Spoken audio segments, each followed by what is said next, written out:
All right, ladies and gentlemen, so we're continuing our multiplying decimal study. And I'd like for you to pause for just a second and make sure that you have turned to this page that is currently in your notes. This is from last Friday. Okay, so just a kind of a reminder here, we were starting off with 600ths. All right. And then we had three groups of those 600ths. And when we did those three groups of 600ths, we were able to find out that we had 1800ths. Okay. Same thing over here. When we started off, we had two groups of 3800ths. When we had those two groups, we got more numbers and we got 7600ths. All right. So we could easily tell going back to our page that looks like this, we could count them up and see that we were getting more of that item because we had those groups. But what do you think will happen if we multiply by a number that is not greater than 1, but less than 1? What do you think would happen? All right. Well, hopefully you guys said something about that it gets smaller. So if it gets smaller, you're doing great with that, okay? So instead of getting more of them, we're going to be taking pieces of pieces. And so that's going to cause a little confusion at first, but I've got an easy way to help you with that. Okay. So again, in this lesson, we're going to be multiplying decimals that are less than 1. All right. So again, we're going to start off with that model. So what I'd like for you to do is go ahead and turn to the next page. And we can continue with this multiplying decimal study. So we're going to make sure that's written at the top here. And of course, whatever date that you have that you're writing this. Don't just write the word date. Some people have done that. Okay. So you write whatever date is. So this time, instead of multiplying a decimal by a whole number, we are going to multiply a decimal by a decimal. And what we're going to be talking about today is this is going to be the y. Multiply a decimal by a decimal. Same rules apply. If I write, you write. Feel free to pause as needed to make sure that you get that caught up. And we'll make that stand out since that's a kind of a title here. All right, so multiply a decimal by a decimal. All right, let's start off with our first problem. In our first example here, all right, so our first example here, we're going to be taking 2/10, and I'm going to introduce you to this word of. 2/10 of 5/10. Okay, so we're taking 2/10 of 5/10. So the word of is kind of a good way to remember in math. If you're taking a part of something or a piece of something, you're going to end up multiplying. So the word of in math kind of means to multiply when it's written in the right way. So let's look at this example. And we're going to get we need a group of 3 hundredths grids one more time to put this in our collection here in our notes. So make sure at this point you have that group of hundreds grids. Okay, so let's do our first one. And again, you can make these whatever color you want. And we're just going to tape it and glue it, tape it or glue it right here. Okay, so this is where we're going to tape or glue our model. So I'll put tape or glue. Some of us were trying to rewrite recreate that grid. Don't do that. That's just too much work. So once we fill out the grid together, tape it or glue it in your notebook here. Okay, so we're taking 2/10 of 5/10. This is the same as saying, all right, this is the same as saying 2/10 times 5/10. But let's look at it with that word of right here. So 2/10 of 5/10. What do you think that we would be starting with? Do you think we would start with 2/10 or do you think we would start with 5/10? We're taking 2/10 of 5/10. What do you think we'll start with? Right. We should be starting with 5/10 because this is kind of where we're going to begin. So on your grid, and this is our grids from last time, but I'm going to select some new grids for us to use here. I'm taking 2/10 of 5/10. You guys with me so far? Okay. So I'm going to start with this 5/10. So let me go ahead and I'm going to shade, and you can shade a lot better than I can on my iPad as again. So this is 1/10, 2/10, 3/10, 4/10. Please shade better than this. And 5/10. God, this is awful. I'm going to try to get that a little better. Okay. All right, so 5/10. I'm going to change the color so we can see it better. Now we're taking 2/10 of 5/10. So make sure you have this drawn before you watch this next part. Okay, so 2/10 of this amount. So we're actually going to cut this in the opposite direction. So I'm going to cut this 2/10 going this way. And so I'm going to cut 2/10 of this whole amount. Okay, so 2/10. All right. Now, do you see this part? I'm going to use black here. Do you see this part that's right here that's double shaded? See, that is going to be our answer because we're taking, so it's like we're starting with this and then I'm sharing 2/10 of my chocolate bar with somebody else. All right. And so how many pieces are double shaded? So let's count them. 1, 2, 3, 4, 5, 6, 7, 8, 9, 10. So we have 10 pieces that are double shaded, and that is 10 hundredths, as we're using hundredths. And so our answer is simply 10 hundredths. Notice that, contrary to popular belief, when people say when you multiply, you're always going to get bigger. That only works if you're multiplying by whole numbers. If you're multiplying by a number that's less than 1, our number is not going to get larger because we're taking a piece of a piece. Okay, so that way our answer is actually going to get smaller this time around. So if we take 2/10 of 5/10, we're actually only going to get 10 hundredths out of this piece because we're taking that little section out of the whole thing. All right, so once you've got that colored, go ahead and put that in your notes right over here. And then resume the next problem when you're ready to go. All right, so our next problem is going to be, we're going to take 3/10 of 4/10. So again, this is kind of saying that we're taking 3/10 times 4/10. Just sometimes when we're making the model, it makes sense to understand where it's coming from. So I'm going to leave that little space right there where you're going to put your problem. All right, so 3/10 of 4/10. All right, so grab one of those grids and let's do that down here. So we're going to be taking 3/10 of 4/10. So what is it once again that we're starting with? Are we starting with the part that we're cutting or are we starting with the total at the beginning? All right, so we're starting with the total we have at the beginning. So this is what we're starting with. So start, okay? So let's go ahead and shade in our 4/10 to begin with here, okay? So we'll try to shade a little bit lighter so we can see those squares a little bit better.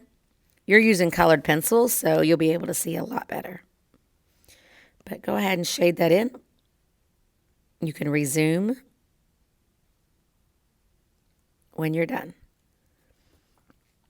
All right, so I've got my 4/10 there. All right, let me change that color. I'll change it to red this time. I'm taking 3/10 of that amount. So I'm going to shade in 3/10 going the opposite direction. So 1/10, 2/10, and 3/10. Okay. We're going to only concern our part with the part that's double shaded. And so this is our actual answer, is whatever is shaded in there. All right. So you guys can go ahead and count it on your paper because you can probably see it a whole lot better. But 1, 2, 3, 4, 5, 6, 7, 8, 9, 10, 11, 12. So our answer is 12 hundredths. Okay, because that is the part we took 3/10. We took this little piece of what we had to begin with. We didn't have a whole, pretend this is a chocolate bar. We didn't have a whole chocolate bar. We only had this purple piece of that chocolate. And we're taking a piece of that piece. And so what we have left is that 12 hundredths. Okay, so once again, once you've got that finished, go ahead and put that in your notes. All right. So we're going to say that that one's equal to 12 hundredths. That one's equal to 10 hundredths. All right. And we're going to do one more example. And I'd like you to try to make sure that you work ahead of me on this next problem. Okay. We'll try to work ahead of me. So for our last example here, we are going to take 4/10 of 9/10. So 4/10 of 9/10, which again is going to be the same as saying 4/10 times 9/10. Just a little bit easier to think of it in the word of. All right, once you have that, let's go ahead and get your third and final grid. Okay, here we go. And we are taking, once again, 4/10 of 9/10. Okay, so, all right, let's get a new color. We'll get our purple again. We'll stay with that color of what we're starting with. What are we starting with? 4/10 or 9/10? We're starting with 9/10. All right, so go ahead. I'll pause it here. You go ahead and see if you can figure this out. With the model, not just with the algorithm. All right, so we're starting with that 9/10. We're actually going to go all the way out here. I should have picked an easier one to start with, but it's okay. It's a lot of coloring on this iPad. All right. I'm sure you guys did a great job when you colored yours, though. All right. Please make it better than mine. All right. So we got 4/10 of 9/10. All right. So we're taking 4/10 of that amount. So let's change that color. Let's do red again. All right. And we're taking 4/10. So 1, 2, 3, 4. And we're shading everything above that line. So 4/10.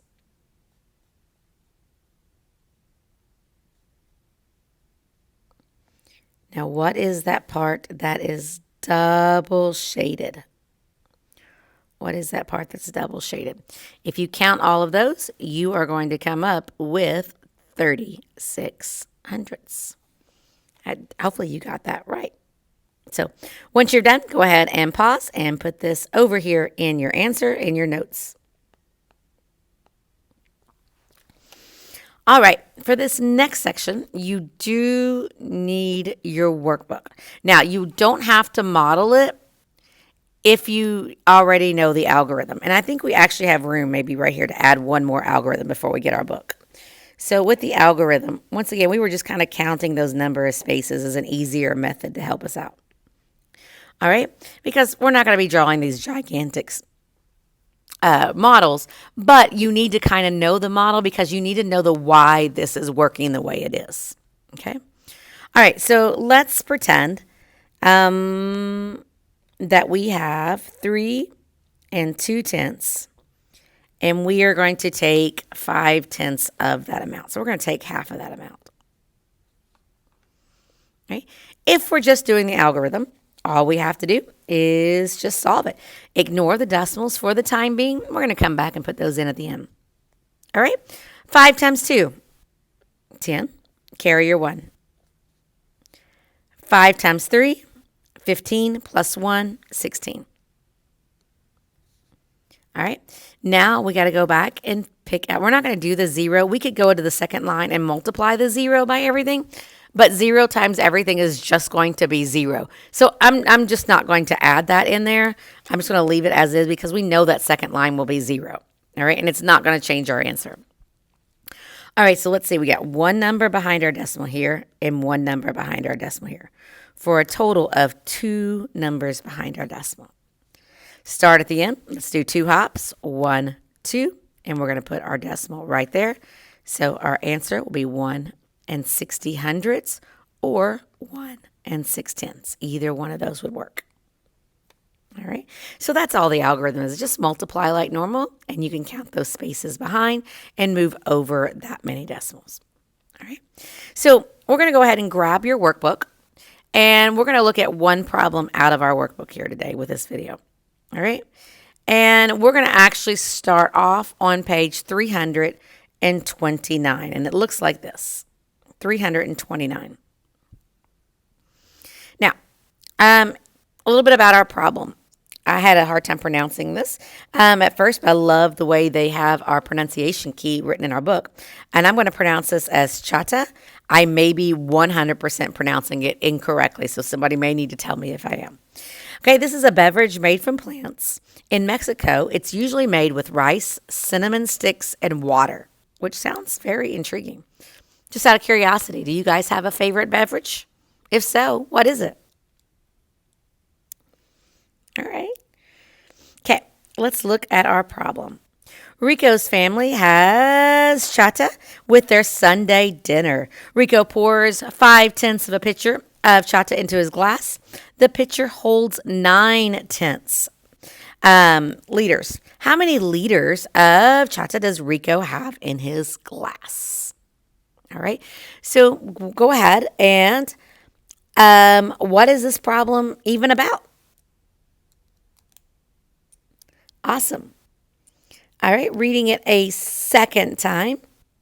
What is this problem asking you to find? Hopefully you guys made it stand out and highlighted it, that how many liters chata does Rico have in his glass? All right, go ahead and read it to yourself for a third time. All right, and we are going to highlight what is important. All right, I see that he pours 5/10 into his glass. That's kind of important. And it holds 9/10. So how much does he have in his glass? So we are taking 5/10. Oh, switch. We are taking 5/10 of the original 9/10. Go ahead and try and solve this problem. All right. So we're taking that 5/10 of 9/10. So if we have another hundredths grid, we could go ahead and shade it exactly like we just did. We would start with this 9/10 and we would take 5/10 of that. If we're just looking at the algorithm, we would be taking, we're taking 9/10 and we're taking 5/10 of that. All right. So we'll just solve it like normal. 5 times 9 is 45. And 5 times 0 is 0. All right, so 5 times 9. I went ahead and carried that, and I shouldn't have done it like that. Let me rephrase that because I jumped a step, and I shouldn't have done that. Okay, so let me go back. 9/10 times 5/10. All right, 5 times 9 is 45. Put your 5, carry your 4. 5 times 0 is 0, plus 4 is 4. Now let's look at our, how much we got. We have 2 places behind our decimal. So start at the end and let's put 2 numbers behind our decimal. 1, 2. We're going to put it right there. And so our answer is 45 hundredths. Liters. We got to have a word, right? It's a word problem. 5 hundredths liters. All right, you're going to get some more practice problems with these. And be prepared to work with me on next class over the skill and this practice. Have a great day.